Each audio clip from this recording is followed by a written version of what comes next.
Bonjour à toutes et à tous les amis, et aujourd'hui je voulais vous parler d'un sujet qui me trotte dans la tête depuis quelques temps déjà. J'enlève quand même l'écran, voilà, j'enlève l'écran d'Audacity parce que c'est un peu chiant. Voilà, je voulais vous parler d'un sujet que je pense depuis déjà quelques temps, ça fait déjà un an et demi, et je pense que quand je vais vous dire ça, vous allez me dire ah ouais, bah il a raison, bah oui, il est pas que con ce gars. Mais avant qu'on commence, j'avais quelque chose à vous montrer, parce que hier j'ai été à Angers et j'ai acheté un cadre, un truc. Et je sais pas du tout où le mettre. Et ça me saoule parce que ça coûtait une blinde et je sais pas où le mettre. Voilà, c'est ce cadre de Star Wars. Euh, il a coûté hyper cher. Et je sais pas où le mettre. Donc là au moins là je le rentabilise un petit peu. Voilà. Et voilà. Il est très beau. Voilà. Et j'ai acheté aussi un truc. Ça c'est pareil. Que vous avez. En fait vous avez ma vidéo de collection de ma collection de figurines pop qui arrive dans un mois, même pas. Et ben j'ai acheté une figurine pop après que j'ai tourné la vidéo. Du coup, elle sera pas dans la vidéo, mais je vais vous la montrer maintenant. C'est une figurine pop de Marty McFly. Voilà, donc elle va bien avec le dock. Je vais pas aller la chercher, j'ai la flemme, mais elle va bien avec le dock. Voilà. Donc, voilà, revenons au sujet de la vidéo.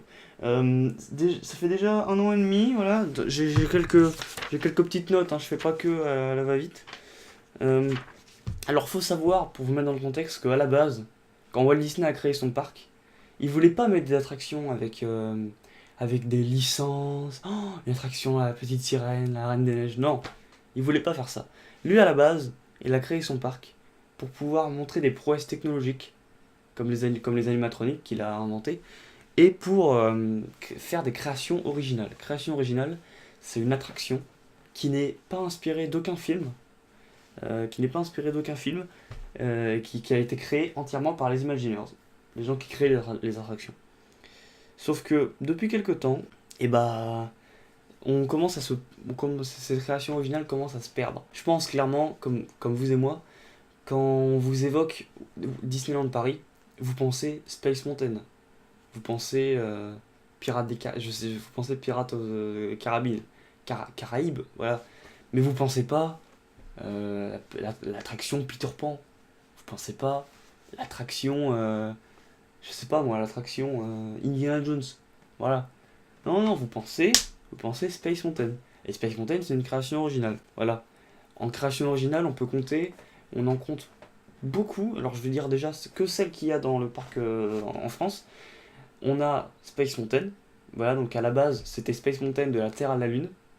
C'est devenu Space Mountain Mission 2. Et maintenant, bah, c'est devenu parce que c'est maintenant. Ensuite, on a Pirates of the Caribbean, des Caraïbes, qui a inspiré le film, et non pas l'inverse. Hein, depuis qu'elle a été rethématisée maintenant, voilà. Mais c'est elle qui a inspiré le film, parce que l'attraction Pirates des Caraïbes a été inventée dans les années 60. Et le film a été inventé dans les années 90, en 98 je crois.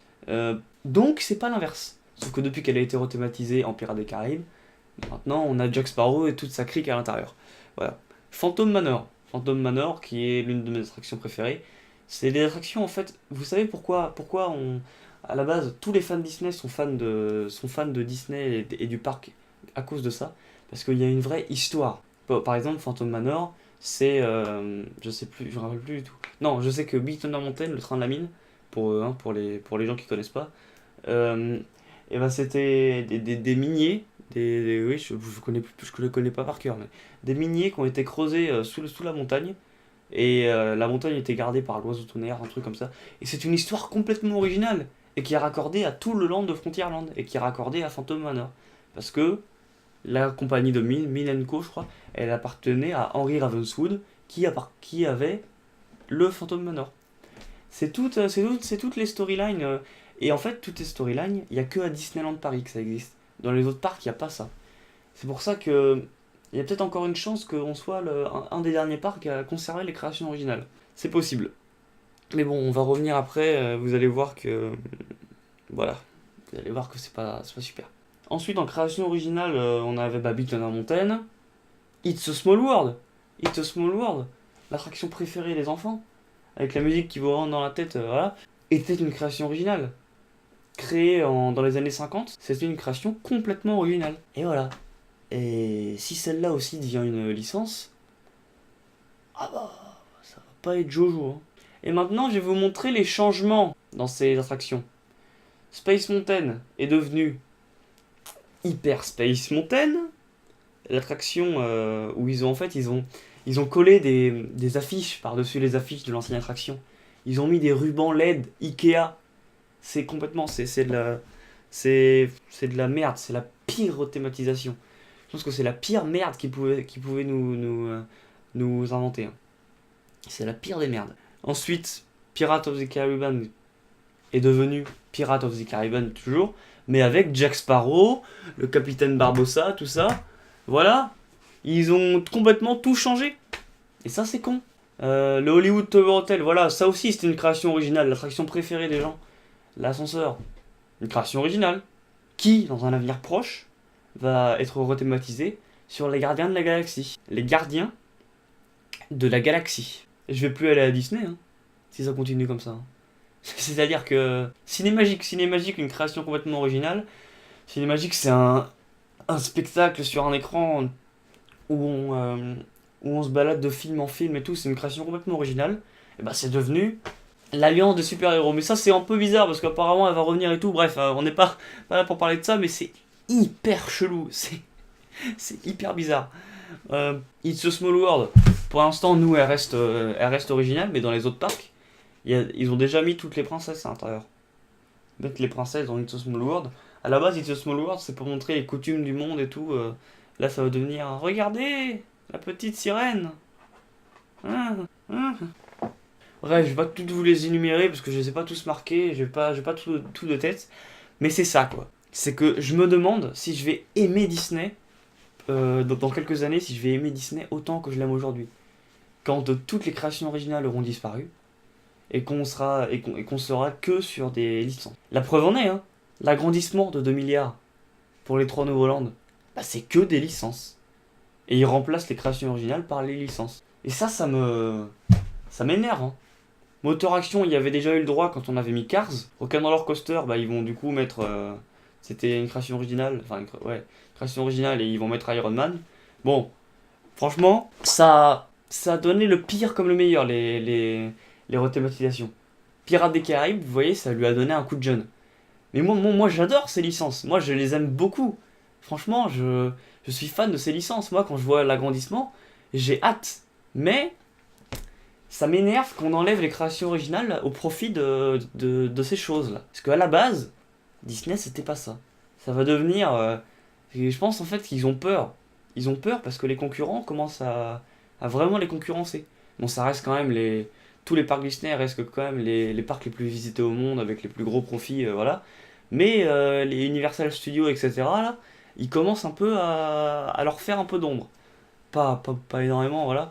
Mais ils commencent à faire de la concurrence. Et je pense qu'ils ont peur de ça. Ils ont peur de ça et ils veulent se rassurer.